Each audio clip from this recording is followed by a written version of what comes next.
Good morning and welcome to Wake Up to UND. My name is Dave Zavril and I'm the chair of the Greater Grand Forks Chamber Board. First, I'd like to thank everyone for attending this event. Next, I'd like to thank our sponsors for their contributions that help make this event possible. Our presidential level sponsors are Altru, City of Grand Forks, Construction Engineers, Grand Forks County, Icon Architectural Group, JLG Architects, Sanford Health, and the UND Alumni Association and Foundation. Our academic level sponsors include AE2S, Alaris Financial, Grand Forks Region EDC, Grand Forks Herald, Hatch Realty, Houston Engineering, Northland Community and Technical College, North Dakota Small Business Center, UND Career Services, UND EERC, US Bank, Valley Senior Living, Visit Greater Grand Forks, and XL Energy. And we welcome our campus level sponsors, Brody Communication Consulting, Lunseth Plumbing and Heating, and the University Federal Credit Union. UND and the Greater Grand Forks business community have enjoyed a long history of countless partnerships and working together to strengthen our community. One success in particular is Team Grand Forks. We work as a community team on UND legislative priorities. This unmatched success benefits UND, our community, and our region. In just a few minutes, you'll meet UND President Andy Armacost. Andy was chosen by the State Board of Higher Education to serve as the University of North Dakota's 13th president. Armacost officially began his tenure as UND president on June 1, 2020. Previously, Armacost served as the Dean of the Faculty at the U.S. Air Force Academy. With more than 30 years on active duty and 20 years at the Academy, Armacost served in the rank of Brigadier General as the Chief Academic Officer for this nationally ranked institution. Prior to that role, Armacost served as the head of the Academy's AACSB Accredited Business Management Program, leading 40 faculty members in the Academy's largest academic major. As a faculty member, he attained the academic rank of professor while sustaining a particular focus on developing and delivering applied learning opportunities for his students. His additional service to the Air Force has included assignments as the Chief Analyst at the Air Force Space Command and as a Program Manager for systems supporting the intelligence community and the White House. His experience is a great fit for a community focused on UAS, ISR, AI, and research. Andy and his wife Kathy are proud parents of Ava, a 2018 graduate of Northwestern University, and Audrey, a 2020 graduate of the University of Oklahoma. Kathy is a graduate of Old Dominion University with a BA in Speech Communications. She brings that same strong sense of service and selflessness to UND and the City of Grand Forks. We're pleased to have Andy and his family as part of our community, and we're thrilled to see him face to face this year.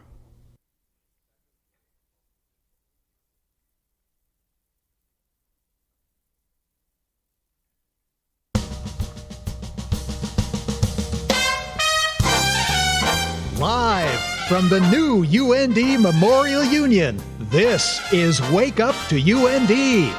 Our theme for this event is New Faces, New Places. Our program features the new Student Body President, Kaelan Reedy, UND's new Provost, Eric Link, the new Women's Basketball Coach, Mallory Bernhard, and a special surprise musical performance. Our presidential sponsors include Altru Health System, the City of Grand Forks, Construction Engineers, Grand Forks County, Icon Architectural Group, JLG Architects, Sanford Health, and the UND Alumni Association and Foundation. Special thanks to our academic sponsors and campus sponsors. Now, please welcome the President of the University of North Dakota, Andy Armacost.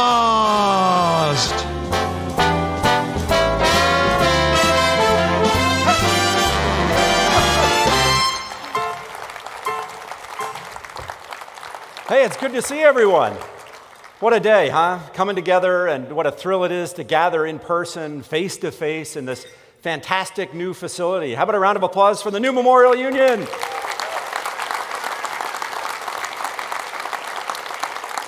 And I do know that you're going to meet some of our new leaders on our campus today, and whether it's our new provost, Eric Link, our student body president, Kaelan Reedy, and our new women's basketball coach, head coach, Mallory Bernhard. This is really an exciting time for us to introduce them to you. And let me offer my thanks to the entire community for coming together for events like this, but also for the chance to just celebrate what it means to be a great community that binds together with our university. And I've had many good experiences since Kathy and I arrived over a year ago. And some of them really stand out. There's one recent one that I thought I'd tell you about. And that was Kathy and I had come home to the university house. And there's a marching band practicing in our front yard. Well, not really our front yard, but off to the side in front of Hughes. And lo and behold, Jim Popejoy and Rob were there, and they said, hey, why don't you come over and direct to the band? And I said, oh, that sounds like fun. You know, they have that big ladder, and you walk up to the top, and so there's the marching band. This is the first time they were going through stand-up and cheer. And I was stunned that here I am standing high above the earth with the opportunity to direct the band. And so there we go. I instruments up. How many band members do we have? Raise your hand. Okay, yeah, you know what instruments up. And then I start going, and they start playing.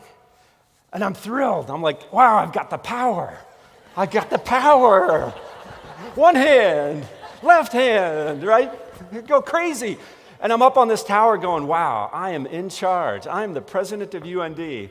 And I go, and something out of the corner of my eye catches my attention, and I look down, and there's Rob, really directing the band. And that's a good metaphor for my life at UND, right? That there's times where we think we're in charge, and really it's the people who work alongside us, who work throughout the university, who make the great things happen. And so this is really, that story really illustrates my experience, the chance to be out in front, to represent the university, but knowing full well it's the energy and the talents of the people at UND who make it happen. And speaking of making it happen, to make this event happen, it takes a lot of partners. And I want to thank all the sponsors for their continued support. Our Fighting Hawk visited a few of our sponsors to spread some school spirit. So here we go.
Round of applause for our sponsors.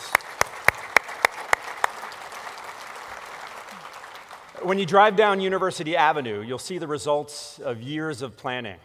Our new places have collaborative space, the latest technology, and a welcoming environment. The Chester Fritz Library has been completely renovated. A grand opening will be held in October. The Gershman Graduate Center gives graduate students a place to call home. It also preserves our history, as it was the first home for UND presidents. And the new Memorial Union is a tribute to students who wanted a new place to gather and to experience student life. These new places are welcoming the faces of our incoming freshmen and our returning students.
Our first guest today was elected as the new student body president in April. Spark the Spirit was one of his campaign themes. The idea developed as a result of students who were isolated during the pandemic. He believes the new Memorial Union will help reignite student spirit. Please welcome Kaelan Reedy.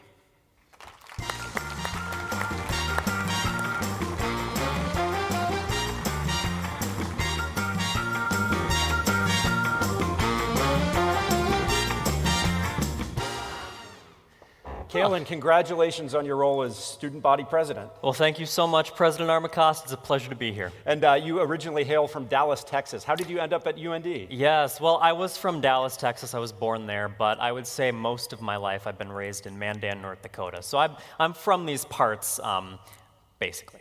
Nice, nice. And you're studying political science. Yes, political science and public affairs. And what are your plans after?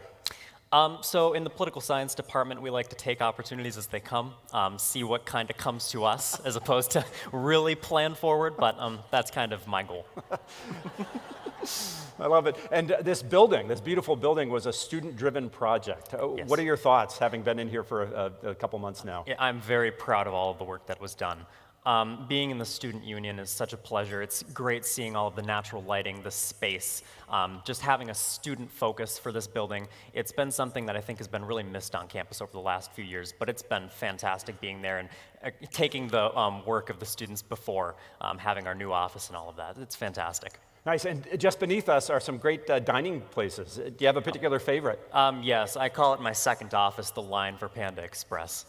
Panda Express is by far my favorite restaurant, and it's so great to have it at the Union. Nice. I mentioned your theme about Spark the Spirit. Tell us more about the theme and how it came about and what you hope to get out of it. Yes. Throughout the pandemic, I think it was really difficult for a lot of students. I personally quite liked waking up, going to class, falling out of bed, going back to bed after class was over. It wasn't a bad experience for me at all. But that's not the case for a lot of students. A lot of students really struggled with an online environment, and that was inevitable. Spark the Spirit really came about because as we were heading out of the isolation of the pandemic, as we were going back to an in-person state, there were a lot of happy coincidences. We were getting out of the pandemic from that. We were having a great change in leadership, a lot of new leaders emerging around campus, and of course, beautiful buildings like this were completing their construction. And so I thought it was an excellent opportunity for the campus to really reignite the flame was our slogan, to really rebirth the campus. Seeing everything so new, so fresh, it really was a great way to spark the spirit, and that was something our administration really wanted to take advantage of, to support the students and really reignite that flame. Nice, nice. And speaking of other relationships, you have a great vice president, and Dawson Duchuk, who is shown here with the hat on backwards. Yes. And together you worked on another initiative, which was initiatives related to diversity, equity, and inclusion. Could you tell us a little more? It's a huge priority of ours this year, and this matches the university's commitment. Making sure that we have voices from all around campus come to student government. It's something that I think student government has steadily worked towards in years past, and we're trying to culminate that with a really solid committee where we can take students from all around campus, all different corners, and have them bring up issues from the student body's standpoint on diversity, equity, and inclusion. And student government's, our job here is to listen, to hear those student voices, and to take action based on them. Nice. And out and about, when I'm in town, I see you often involved in citywide activities. And I know that the town-gown relationship, as we call it, between the city of Grand Forks and UND is important to you. Absolutely. How are you going to help develop that relationship? Yes. One of our biggest priorities this year is working with our local Grand Forks community and giving students opportunities. Experiential learning is the term that's used at our university, finding ways to engage students outside of just their traditional classroom settings, finding ways to integrate them in the community, finding them local career internship opportunities. That is a huge priority for our administration this year. It's something I'm really excited about because, like I said, political science major, take opportunities as they come. I want to make sure that we have our student body have those opportunities available to them in our local community, and that involves working with the city of Grand Forks, local business leaders, local community figures, and it's been an absolute pleasure so far. Yeah, and in addition, I know you've been active in the community through your work. You've been involved in Evolve Grand Forks and the 701 co-working space. Yes. Tell me more about that. Well, shout out to Maggie Smith, Brandon Bombach, and the rest of the Evolve board. It has been by far my favorite job I have ever worked. Working with the local community through my nonprofit, Evolve Grand Forks, it's really introduced me to the nonprofit setting to the public area. I didn't really know what Grand Forks really encompassed until this summer when I started working with Evolve. And they do fantastic work supporting a culture of entrepreneurship in the Grand Forks community, working with small business owners and really supporting them as they try and get their business up and started. And you and I have talked about the connection that you're trying to make between the campus and those businesses through internships and co-ops. Yes. What's the plan there? The plan is we want to work with local business leaders, support through projects, fantastic projects like Intern GF, which helps local businesses support students and start internships. Our job as the student body, presidents and vice president and administration, is really to push forward initiatives like that support student internships, make sure that we get as many students into the community as possible. I really think that when students get into the community, they see all of the opportunities that Grand Forks offers. I think that's really what will encourage them to stay, when they really see that. And I think internships are a fantastic path into that. Yeah, and our first appearance together was actually at a tree planting for the Arbor Yes. Day Foundation Tree City designation for the university's campus. Yes. And what was that like for you? First public appearance? First public appearance. It was a little scary, having come from the Zoom setting where if I really needed a speech, I could just take a sticky note, plop it on my laptop, and start talking, and no one would know the difference. A little bit different when you're in front of a stage, of course, like this. And so it was fantastic, and I really enjoyed the university's commitment to sustainability. I've had the opportunity to work a little bit with our Students for Sustainability, especially through some of their projects this year. And I'm really proud of the work that not just our university, but our student body is taking to support sustainability. Nice. Well, Kaelan, I appreciate all of your leadership. I know everybody here does as well. We look forward to seeing you around the campus and around the local community. And as a parting gift, we have something for you. Oh, this wasn't Yeah, planned. this ties to his dining interests. Oh, yes. On behalf of all of us, whoa. let me thank you. It's a panda. Thank you Well so done. much. Oh, thank you, President Armacost. Student organizations provide great communication and leadership experience, as we saw with Kaelan's experiences.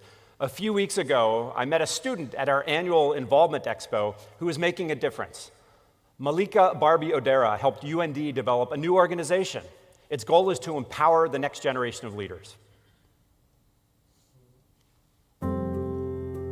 During freshman year, I got involved in a lot of things, and I was still lacking something.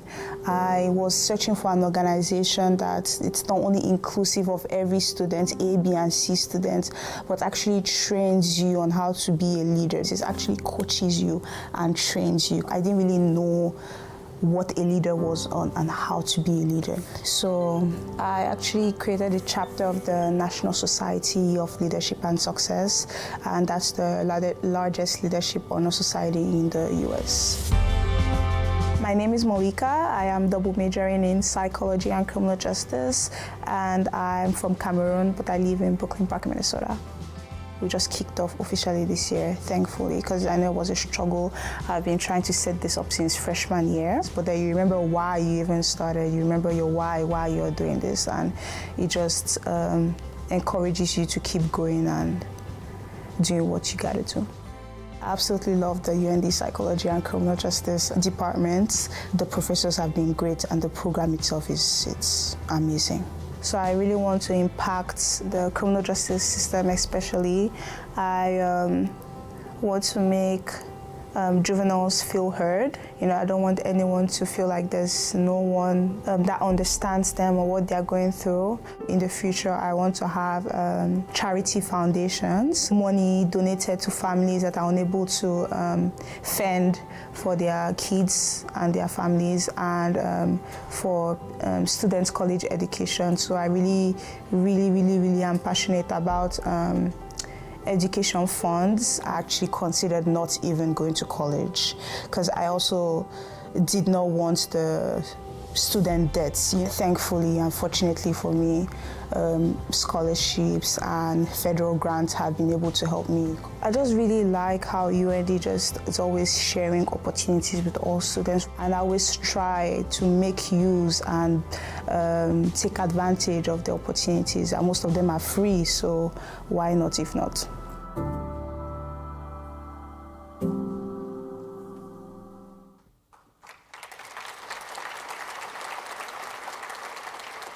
Our next guest joined our administrative team this summer. He brings tremendous experience as an educator, scholar, and leader in higher education. On top of that, he plays the bass, and he wants to become a curler. Please welcome our new provost, Eric Link.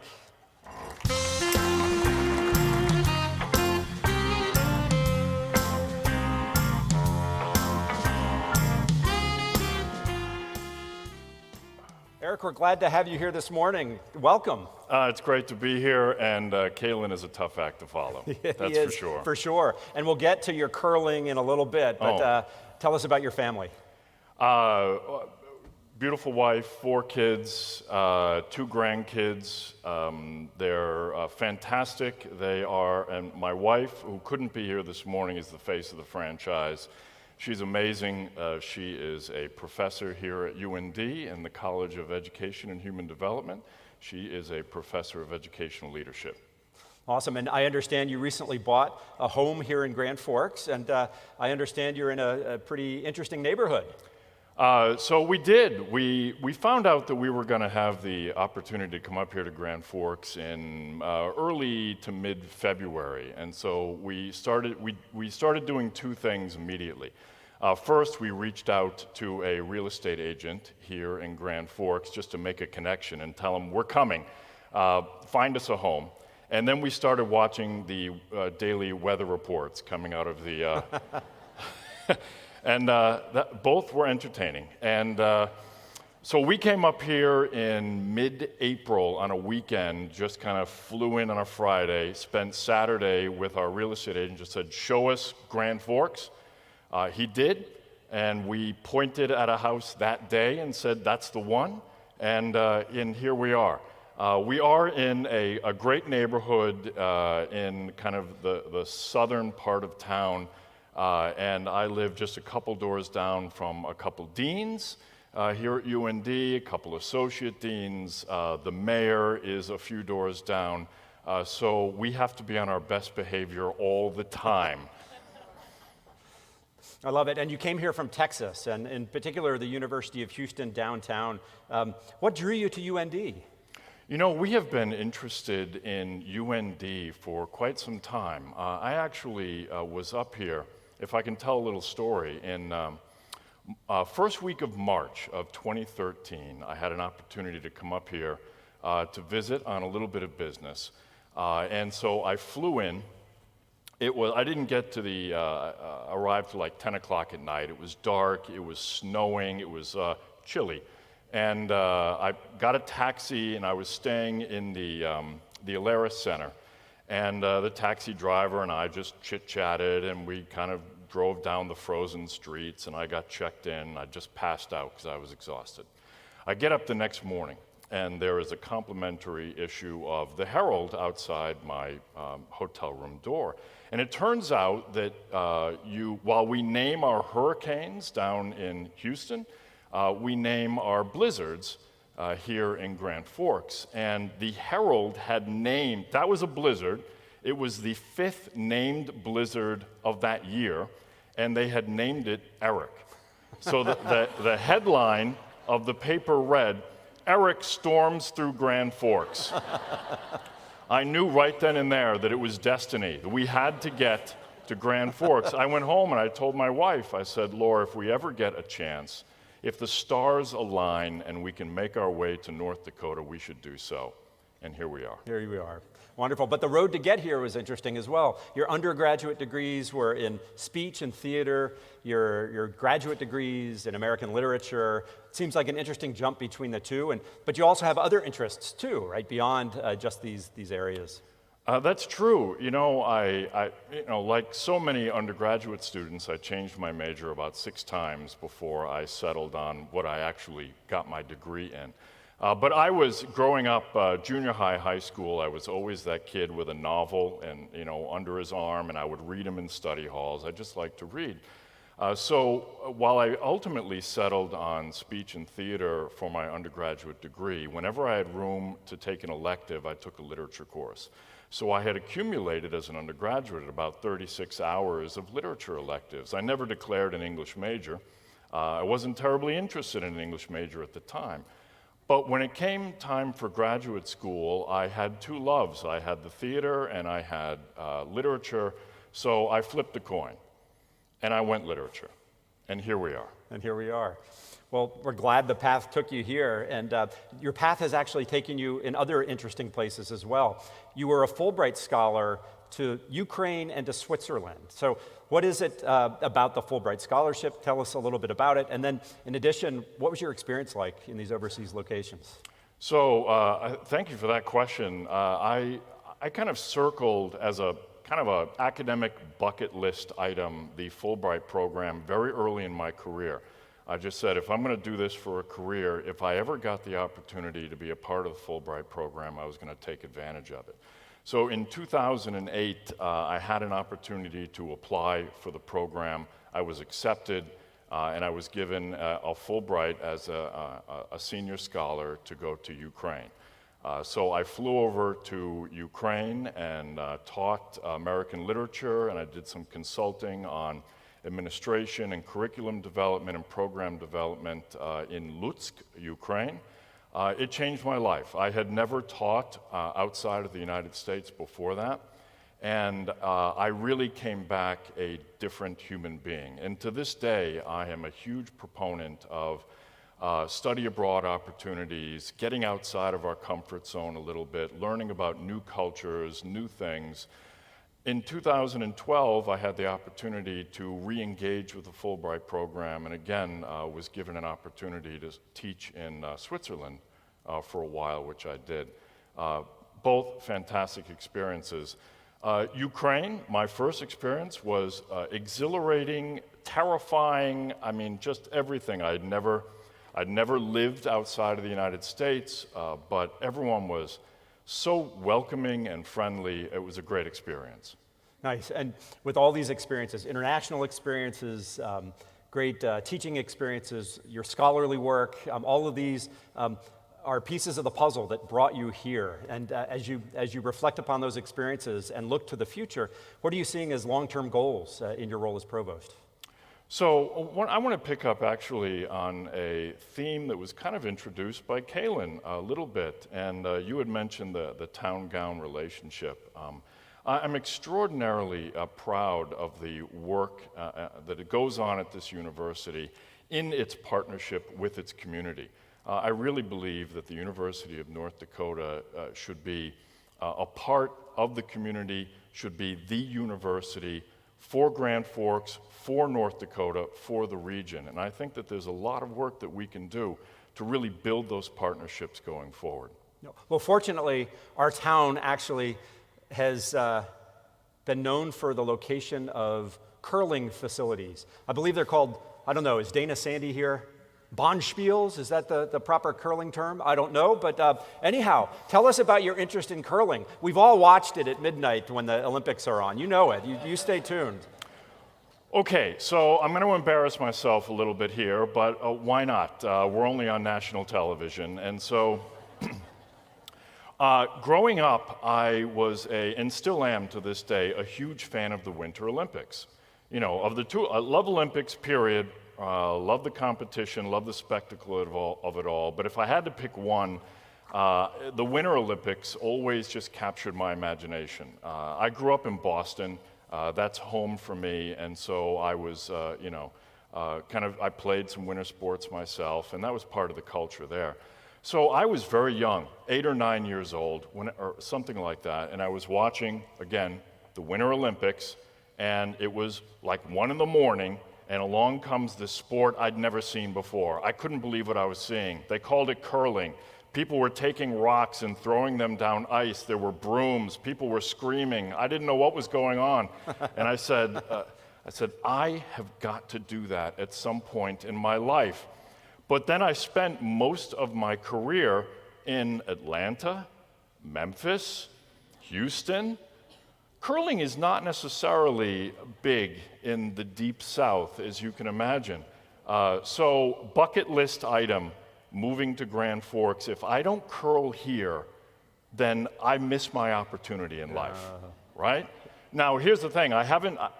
there's a club. I need to reach out to the club. I'm looking to the audience. if you need an inexperienced curler who has never thrown a stone, I'm your guy. And it's much harder than it looks. I have video evidence to prove it. Kathy and I curled once, and it's the last time we've done it. So good luck. Good luck. But in honor of your interest in curling, Eric, thank you for being here today to share your experiences with the crowd. We thought we'd present you with, if you've noticed, I don't know if they zoomed in on his socks, but those in the front can certainly see. These are hawk socks. Those are little hawks. Provost Link is known for his foot attire. So, in keeping with that theme, we figured we'd get curling socks. Let's see if we can get a zoom in. There they are. Oh my goodness. With the stones. That is... Eric, thank you. For you, my friend. Thank you so much. Wonderful. Appreciate it. Thanks. Thank you. Excellent. And you know, this summer, Grand Forks